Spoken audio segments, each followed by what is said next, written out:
में छोड़ के चलो जाएगो। रात में यशोदा मैया श्री ठाकुर जी को अंग से लगा करके सो रही है, लिपट के सोते हैं मैया से।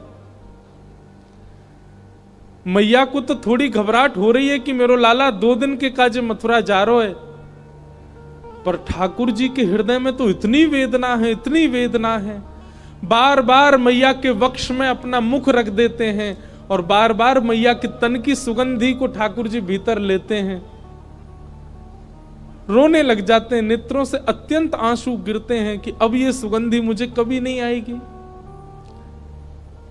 अब मुझको नींद कैसे आवेगी मैया से लिपटे बगैर।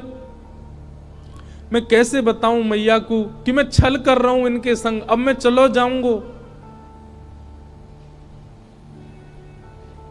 मैया के एक एक अंग का स्पर्श ठाकुर जी अपनी स्मृति में ले रहे हैं। मैया के हाथ कैसे हैं, मैया को वक्ष कैसे हो, मैया को मुख कैसे हो, मैया को पेट कैसे हो, मैया के चरण कैसे, ताकि जब जब याद आवेगी मथुरा जावे के बाद तब तब अपने हाथन को स्पर्श करके स्मरण कर ले करूंगा।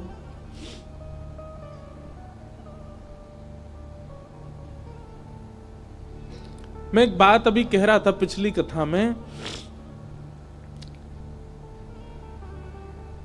गोपियों का विरह सबने सुना, ब्रजवासियों का विरह सबने सुना, वृंदावन का विरह सबने सुना, हमारी किशोरी जी का विरह भी सबने सुना, पर श्री कृष्ण का विरह किसी ने नहीं सुना। गोपियां वेदना में हैं, ब्रजवासी वेदना में हैं, वृंदावन वेदना में हैं, सब सखियां वेदना में हैं, श्री जी भी वेदना में हैं, पर किसी ने यह विचार क्यों नहीं किया कि कृष्ण भी तो वेदना में है। और मैं व्यास मंच पर बैठ करके कह दूं, संत जनों के सानिध्य में मेरे मुख से निकल रही है ये बात, ब्रजवासी, ब्रज गोपिकाएं, वृंदावन आदि आदि जितने भी विरह हैं, इन सब का विरह एक पडले में रख दो और श्री कृष्ण का ब्रज के प्रति विरह एक पडला में रख दो। कृष्ण का विरह भारी है, पर क्योंकि वे पुरुष हैं इसलिए उनका विरह छुपा हुआ है।